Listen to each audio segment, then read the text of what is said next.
हा जो रस्ता होता ना ऍक्च्युली याच्यात पोकळीस्त झालेला आहे तो रस्ता, कारण इथे पाईप आहे ना, पाईपाचं निकृष्ट दर्जाचं बांधकाम होतं. म्हणजे मोरीचं जे बांधकाम आहे त्याच्या खाली जो पाईप टाकला तो निकृष्ट दर्जाचा असल्या कारणाने इथं हे झालेलं आहे.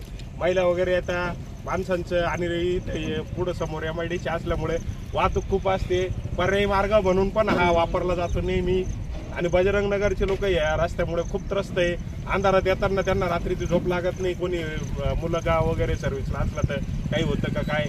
आणि पावसाचा जोर चालू असल्यामुळे सगळे लोक हाच रस्ता वापरतात. तरी प्रशासन आमच्याकडून नागरिकांकडून सगळ्या प्रकारचे कर वसूल करून घेतले जाते. झाड नाही लावलं तरी झाडाचा त्याचा कर घेतला जातो. परंतु या बांधकाम निकृष्ट दर्जाचे असल्या कारणाने उद्या जीवितहानी झाल्यास या सर्वस्वी जबाबदार प्रशासन असेल. आणि लोकांनी लोकशाहीच्या मार्गाने आंदोलन करण्याचा विचार इथे नागरिकांनी केलेला आहे.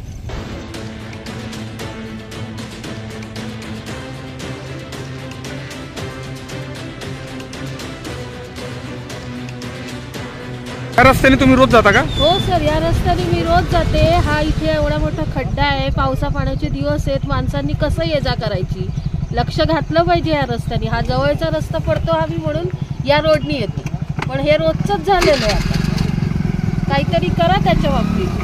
धन्यवाद. तुम्ही रोज जाता काय रस्त्याने? हा, रोज जातो. तुम्ही कुठं राहता? बिल्डिंग बन रहा है. ठीक आहे,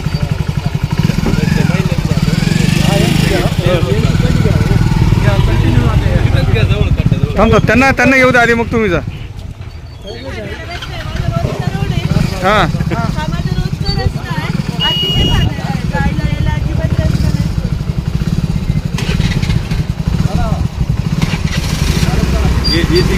तुमचं काय म्हणणं आहे? काय रोजच म्हणजे आज महिना 2 महिने कोण खड्डा पडलेला आहे, कोणाचं लक्षच नाही इकडे. 2 वेळा पडले, 2-3 वेळा पडलो. ओके.